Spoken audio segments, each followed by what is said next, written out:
Graça e paz, amados. Voltando aqui sobre o assunto, o ímpio não possuía o espírito. Esse espírito é com letra minúscula, que é o espírito humano. Ele não possuía espírito, ele era apenas alma vivente. Parte 2. Então, nós falamos aqui, o espírito volta para Deus. O corpo morre, o espírito volta para Deus. E a pergunta é, o espírito morre? Não, ele volta para Deus. Não há sentença, o espírito, ele é eterno, porque ele procede do Pai. Todos os espíritos procedem do Pai, são luzes que procedem do Pai, são fôlego de vida que procede do Pai. Por isso que Jesus falou para os discípulos, vós sois a luz do mundo. Por que agora eles seriam a luz? Porque eles que estavam apagados, eles estavam recebendo luz pelo Espírito da palavra de Cristo. Então, eles agora iriam iluminar aquelas almas pela palavra do Evangelho que estavam mortas no espírito. Temos que entender que alma e espírito eram totalmente unidas, os dois como um só. Preste atenção, você consegue dividir o Pai, o Filho e o Espírito? Não. Jesus falou, presta atenção, Jesus falou para Filipe, Filipe, há tanto tempo estou convosco que não me conheces. Quem vê a mim vê o Pai, porque eu e o Pai somos um. Presta atenção. A pergunta é, 1 e 1 são quantos? São 2. 1 e 1 são quantos? São 2.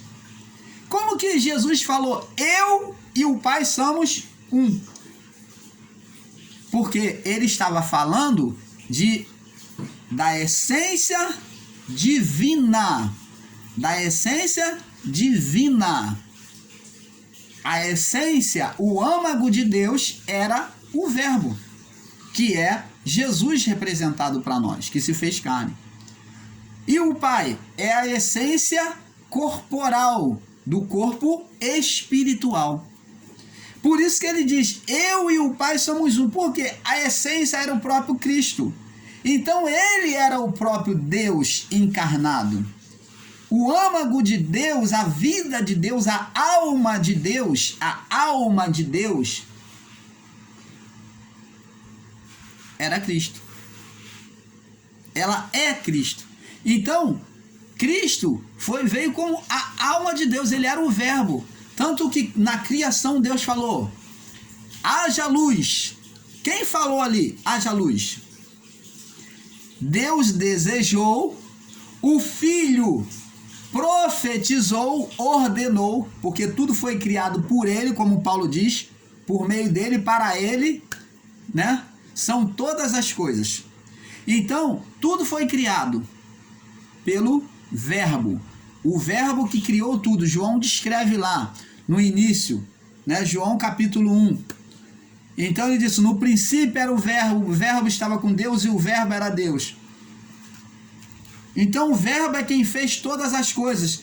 Quando Deus falou no seu coração, haja luz, olha, o fôlego,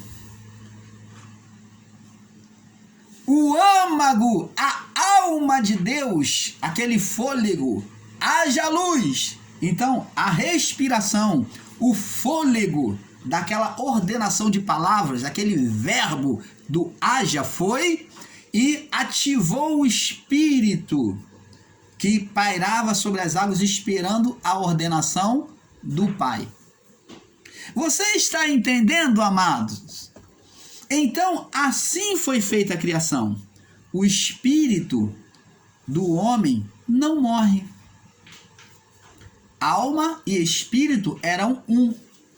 Essa incisão, essa separação foi feita na cruz, porque nós vemos que a alma vai estar condenada a partir daí até o juízo.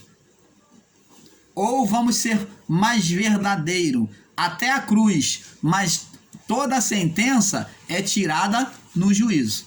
A sentença é cancelada na cruz, mas o juízo é que definiria, separaria os bodes das ovelhas, o justo e o injusto, o ímpio e o eleito, o filho da salvação e o filho da perdição. E nós vamos falar sobre isso. Então, amados, temos que entender que no Espírito há a eternidade.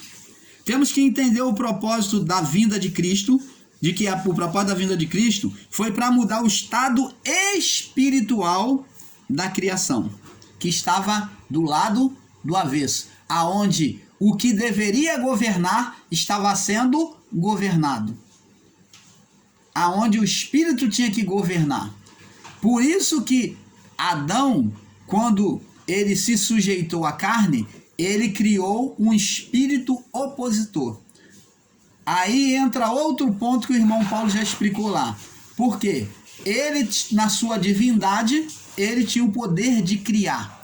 Assim como Deus deu autoridade a ele para dar nome aos animais, também ele tinha a glória do Pai e ele podia criar. E inconscientemente, atraído pela cobiça da sua carne, ele criou um ser espiritual, que foi denominado Satanás, o opositor. Esse é o espírito de Adão, que o quê? O espírito, o quê? Da manifestação da carne, aonde a carne se torna forte, triunfante contra o espírito. Então o espírito de Adão está morto, mas ele cria um outro espírito, ele dá vida a um outro espírito, ao espírito da carne, a qual ele sujeitou. Esse é o Satanás. Essa é a serpente com quem Deus fala, porque a serpente, ela iniciou na imaginação do homem. Como inicia na imaginação de todos nós, essa serpente existirá até a nossa morte. A serpente do passado que condenava foi extinta no juízo e na cruz e no juízo. Mas agora a carne continua levantando serpente. Se nós sujeitarmos a nossa carne, nós vamos estar o quê? Criando demônios, que são serpentes, espíritos opositores. E estes é que vão nos condenar. Mas não vamos entrar neste ponto. Vamos prosseguir aqui para não sair o raciocínio. Então, amados, para entendermos o propósito da vinda de Cristo, temos que entender o propósito da vinda de Cristo, que foi para mudar o estado espiritual da criação, e imposta por Adão no pecado, que era um estado de morte espiritual. Então, como se vai pregar e ensinar que não existia, o homem não tinha espírito? Que espírito é esse que estava sendo condenado, então? É o espírito de quem? Explique, por favor. Então, explique, casse daí da onde foi, se foi da barata, do caranguejo, da tartaruga, e explica só qual espírito. Ou foi de algum animal? Ué, qual espírito estava sendo condenado? Não foi o espírito adâmico que estava morto? Como que o homem não tinha o espírito? Estar morto era para Deus, mas na vida do corpo, o espírito só viria com a vida do corpo, porque Deus soprou para poder reproduzir. Então o poder de reprodução, ele continuava junto, porque o espírito em si, a alma, ela vinha com o espírito já morto. Você está entendendo, amado? A condição de vida que viria através de Adão era de um espírito fracassado, um espírito vencido pela carne, um espírito sujeito à carne, sujeito ao pecado. Entendeu? Aonde a carne é que mandava, ela que dominava. Então, o espírito não tinha força para reagir. E vamos agora aqui. Então, foi imposta por Adão no pecado, né? Que é a condenação. E Jesus veio mudar isso. Tirar a condenação do espírito, que Jesus veio tirar a condenação do espírito por causa da vida do corpo, que é da alma. Então Jesus veio tirar essa condenação do espírito por causa da vida do corpo, que é a alma. Pois ela fazia uma imagem condenatória e totalmente inversa inversa ao que era real diante de Deus. Então, nos céus, a alma apresentou uma dominação, onde ela dominava. E isso foi ofensivo aos olhos do Pai. Por isso que isto incomodava a Deus. Deus vê o espírito que partiu dele sujeito a uma coisa material, a vida do corpo. Você está entendendo, amado? É como você vê uma pessoa toda bombada, grandona, e vir um pirralhinho assim e bater nela e ela ficar chorando, não reagir. Uma criança bater, chutar num grandalhão todo bombado. Você aceitaria isso na sua concepção? Não, por quê? Isso seria cômico aos olhos de quem vê, aonde o grandalhão, fortão, de quase 2 metros, apanhando uma criancinha um bebê de 2 anos. Seria cômico, não seria? É a mesma coisa que uma criança de 2 anos bater num pai, dominar o pai. Mas é esta expressão que aconteceu diante de Deus, aonde era insuportável aquele espírito de excelência, aquela luz, aquele fôlego de Deus sendo dominado pelo barro, pela vida do barro, pela vida do pó. Ele que deu vida àquele barro, e agora ele ser dominado, onde o barro era senhor do espírito. É isto que estava acontecendo aos olhos de Deus, e Deus não suportava isso.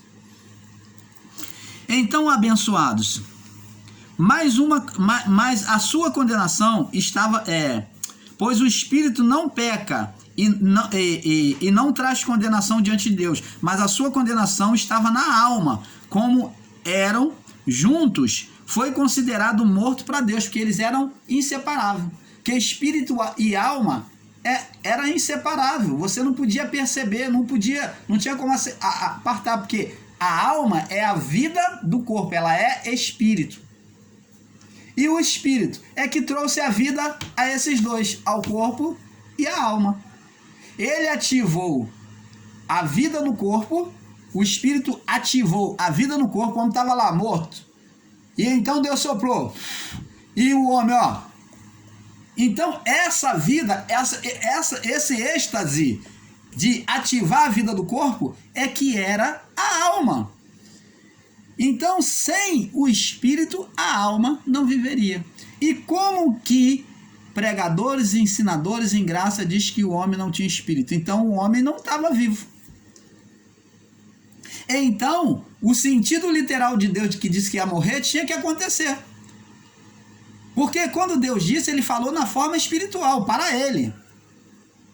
Mas aconteceu para o homem a morte, Deus foi considerado mentiroso. Porque não aconteceu. Mas Deus estava falando para ele. Agora, no mundo espiritual, o homem estava morto. Mas na vida do corpo, aquilo nada aconteceu. O homem, pouca diferença ele teve em si, porque ele continuou vivendo. Só que vem as manifestações, aonde começa o homem ter medo de Deus, aonde o homem começa a ter vergonha de Deus e se esconder. O homem tem medo de Deus, o homem tem consciência do pecado. A terra se torna amaldiçoada por causa do homem. Ela traz certas condenações por causa do homem. O homem que traz isso. Produz cardos e espinhos, produz vários animais aí que só trazem destruição. Então, tudo isso trouxe várias coisas, a putrificação, tudo isso. Mas, e o homem passou a também fazer a labuta agora e comer do suor do trabalho, quando na verdade ele só mantinha o Éden, ele só mantinha a terra lá. o trabalhar, amados e abençoados, Deus nunca ensinou de o homem ser preguiçoso, que o homem, se não tivesse pecado, ele não trabalharia. Não, isso aí não é de Deus. O trabalhar é de Deus. Eu creio que até nos céus, na glória de Deus, nós vamos ter trabalho. Mas não um trabalho de labuta cansativa, sem ser prazerosa. Eu não posso te explicar, Deus não revela para nós, mas o homem, Deus, quando criou o homem perfeito, ele botou para cuidar e guardar, cuidar. Então o homem cuidava. Agora o homem tem trabalho, ele tem labuta e ele tem que suar, ele tem que ter preocupação, ele tem que ter aborrecimento. Ele vai trabalhar doente a si mesmo, para no final do mês, ou no final da semana, ou no final do dia, comer aquele pão de sofrimento, como Davi disse. Se o Senhor não edificar a casa, em vão trabalhos que edifica. Se o Senhor não guardar a cidade, em vão vigia o sentinela. Inútil vos será levantar de madrugada, acordar cedo, para comer, à tarde comer o pão de sofrimento.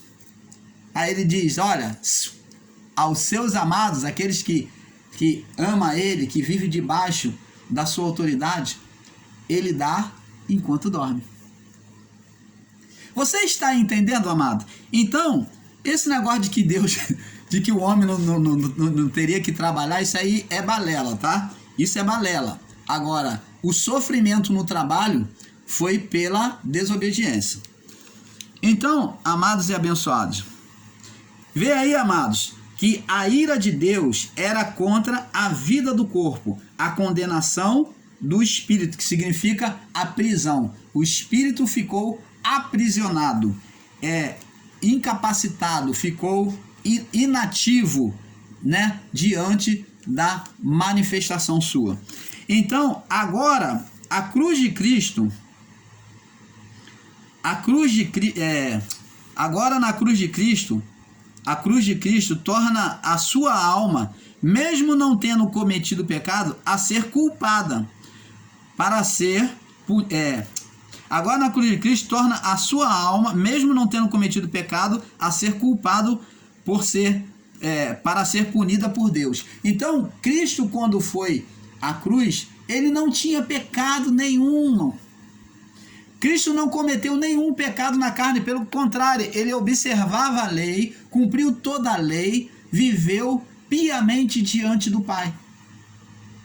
Mas ele, ao tomar a responsabilidade de subir à cruz, de padecer por nós, ele padeceu na alma.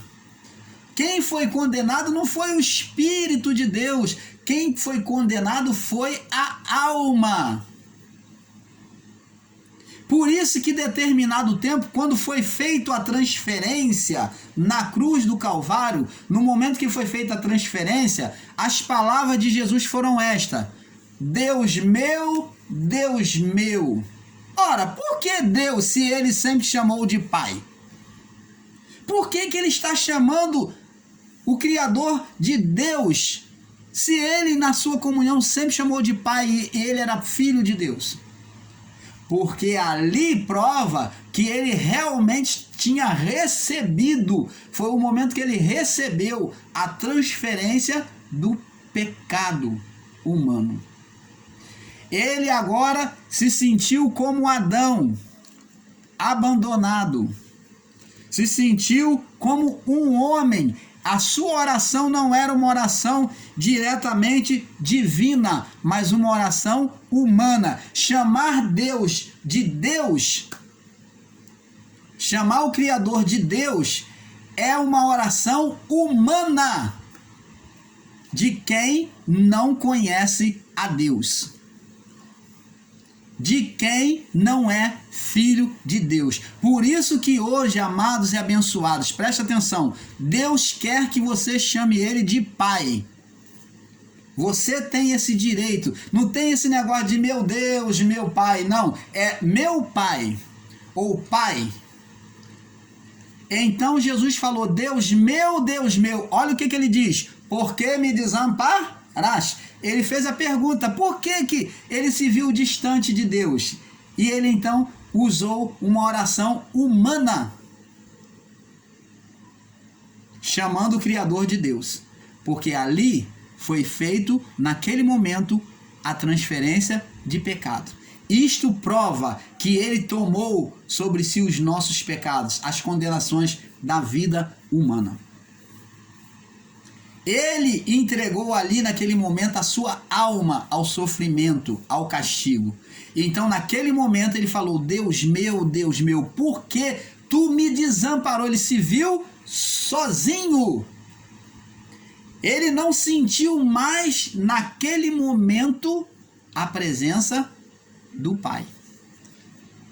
Por isso que ele procura o Pai, porque naquele momento a presença do Pai já não estava mais com ele. Quando então passou aquele período, você viu que naquele momento houve trevas, a terra se fendeu, que representa o quê? A mudança ali, ó, a lei, o véu sendo rasgado, a terra se fendeu, representa o véu sendo rasgado, a condenação da lei sendo rasgada. Houve trevas, e então o mundo das trevas cobriu, que significa que Jesus estava sendo condenado, as trevas dominando, e então a terra se fendeu, representou agora que a condenação da lei estava sendo rasgado, o véu. A partir daí, com o seu último fôlego de vida, Jesus chega para o Criador e diz: preste atenção, amados e abençoados. Aqui é o canal Luzes em Graça, trazendo o amor de Deus, a verdade do Pai para você. Aí naquele momento, Jesus chega para o Criador agora e diz, nas suas últimas forças, fala: Pai, ó, Pai, não é mais Deus meu, não, meu Deus, não, é Pai. Ele já cumpriu. Quando rasgou, se fendeu a terra, ele já cumpriu. Aí no seu último fôlego de vida ele fala: Pai, na tua mão eu te entrego a minha alma. Não é a alma já foi condenada. Na tua mão eu te entrego o meu espírito. Ele se rendeu ali. Então o espírito foi o quê? O espírito, que ele nasceu do espírito. Ele nasceu da vida do espírito. Ele foi gerado pelo espírito. Não se esqueça disso. Ele não foi gerado pela vida da alma, não. Jesus não foi gerado de uma geração adâmica, não. Ele só foi gerado com um corpo adâmico, mas ele não tinha alma. Ele foi gerado pela vida do Espírito.